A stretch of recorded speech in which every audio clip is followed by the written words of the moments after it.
Il faut se protéger du soleil pour se protéger du cancer de la peau, principale cause de mortalité chez les personnes atteintes d'albinisme. C'était le principal message de la 7e édition de la Journée internationale de sensibilisation à l'albinisme, officiellement célébrée le 13 juin de chaque année. Au Gabon, l'association de lutte pour le bien-être des albinos a marqué d'une pierre blanche l'événement le vendredi 25 juin 2021. Occasion saisie par sa présidente Dr Stéphanie Nsamangwa pour revenir sur le bilan médical de ces 4 dernières années. Dans les 74 albinos que j'ai reçus, 23 avaient le cancer de la peau. Dans les 23 là, il y a 18 qui ont récidivé. Dans les 18 là, il y a 5 qui sont morts. Ce dont on parle aujourd'hui, c'est de sauver des vies.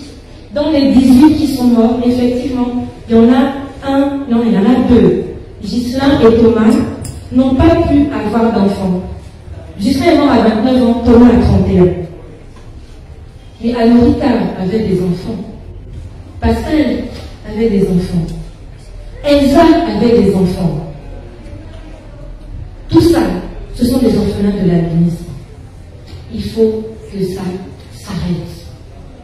Il faut vraiment que ça s'arrête. Si on défile, si on parle, si on vous demande de témoigner, c'est parce qu'il faut que ça s'arrête. Quand on voit les gens venir en consultation, pendant les 4 années qui se sont passées, j'ai brûlé des tumeurs sur 22 personnes. Et on a fait opérer 11 personnes. C'est trop.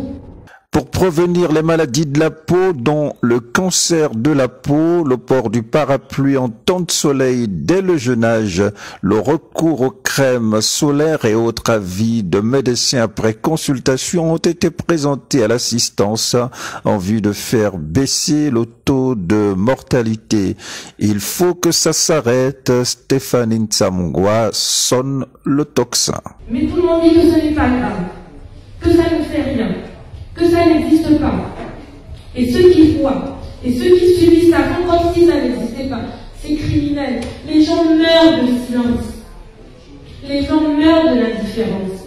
Parce qu'on ne veut pas faire l'effort de lutter un minimum. Il faut que ça cesse. Il faut que ça cesse. C'est pour ça qu'il y a des gens, on a toujours l'impression qu'ils font beaucoup de bruit. J'en fais partie, parce que je ne suis pas d'accord. Et j'aimerais que d'autres personnes ne soient pas d'accord et que les pas d'accord de cette injustice-là, on soit tous là à crier haut et fort qu'il faut que ça s'arrête. Il faut qu'en 2030, plus personne ne meure de ça. On aura d'autres choses comme les autres. Mais d'un cancer évitable, non. Il ne faut plus. Les crèmes solaires, les parapluies, toutes les choses qu'on fait à la télé, dans les médias, c'est pour que plus personne ne meure de ça. Que plus personne ne perde sa mère de ça. Il y a déjà suffisamment de problèmes. Comme on dit, on se bat, on est fort, envers et contre tout. Mais contre le cancer de la peau, il ne faudra plus qu'on ait à se battre contre ça. Il faut que ça n'arrive plus. Les pouvoirs publics ont été invités à briser les stigmatisations socioprofessionnelles auxquelles sont exposées les personnes atteintes d'albinisme, à qui la présidente de l'ALBA conseille d'avoir un moral d'acier face au regard discriminant. Le regard des autres, on en fait ce qu'on veut. On choisit de trouver que c'est important ou on choisit de trouver que ça ne l'est pas. Si quelqu'un a sur vous un avis, une action qui n'est pas intéressante, qui ne vous valorise pas, qui ne vous met pas en valeur, qui ne vous permet pas d'avancer, il ne faut pas s'en occuper. On avance avec ceux qui nous font avancer. L'année dernière, le thème, c'était « Né pour briller ». Nous sommes tous nés pour briller. Et pour ça, il faut s'accompagner de personnes qui vous font briller. On se rappelle quand même que si les étoiles brillent, c'est parce qu'il y a du soleil. Pour briller, il faut des gens qui illuminent. Tous ceux qui sont dans les ténèbres, il ne faut pas les regarder. Ils ne méritent pas d'être vus. L'albinisme, ce n'est pas la fin du monde. Aucun problème n'est la fin du monde. Les problèmes existent et on s'en occupe. Ce qu'il faut, on cherche ses talents et lorsqu'on les a trouvés, on brille dans ce qu'on sait faire et après, les autres vont nous respecter, quelle que soit notre couleur. Vous êtes sur Maslek Info.